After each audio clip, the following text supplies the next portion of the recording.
सूरह अल-आराफ पूरी जानकारी। ये सूरह कुरान की 7वीं सूरह है जो मक्का में नाजिल हुई और इसमें 206 आयतें हैं।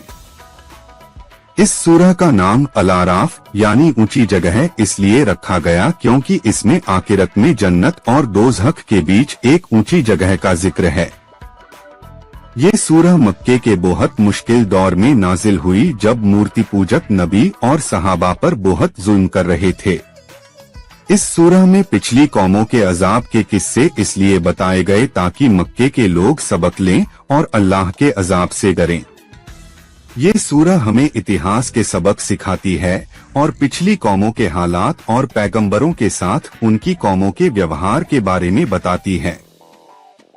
इसके साथ ही ये शैतान के हमलों से बचाव के तरीके सिखाती है और शैतान की चालों को पहचानना और उसके वसवसे से बचने के तरीके बताती है। सूरह अल-आराफ के मुख्य संदेश में तौहीद का पैगाम है जो सिर्फ अल्लाह की इबादत और मूर्ति पूजा की बुराइयों पर जोर देता है। ये रिसालत के सिलसिले को समझाती है कि आदम से लेकर मोहम्मद तक हर पैगंबर एक ही दीन लाए और कौमों ने पैगंबरों को झुठलाया। इसमें इंसान और शैतान की कहानी विस्तार से बताई गई है, खास तौर पर आदम और इब्लीस की कहानी और शैतान का इंसान से दुश्मनी का सिलसिला। आखिरत के दिन का विस्तृत वर्णन इस सूरह की खास बात है जिसमें कयामत का हाल, हर इंसान का अमलनामा और जन्नत दोज़ख का वास्ता बताया गया है। अल्लाह की आयतों के बारे में ये सूरह कुदरत में अल्लाह की निशानियां, इंसान की पैदाइश में हिकमत और रात दिन की आयतों पर गौर कराती है।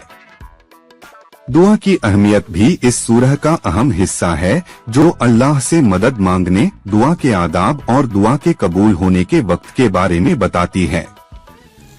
रोजमर्रा की जिंदगी में ये सूरह हमें मुश्किलों में सब्र करना और शैतान के वसवसे से बचना सिखाती है।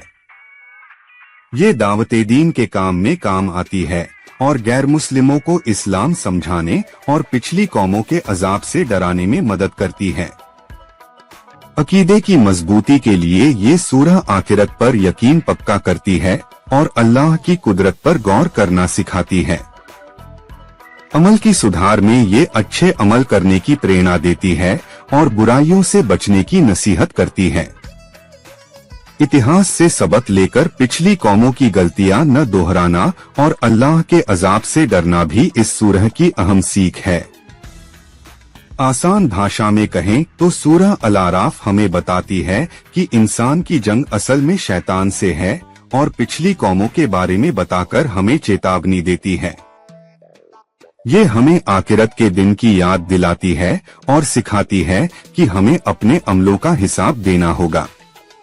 शैतान की चालों से बचने के तरीके और अल्लाह से दुआ करना ये सूरह हमें सिखाती है और एक सच्चे मुसलमान की जिंदगी गुजारने का तरीका बताती है।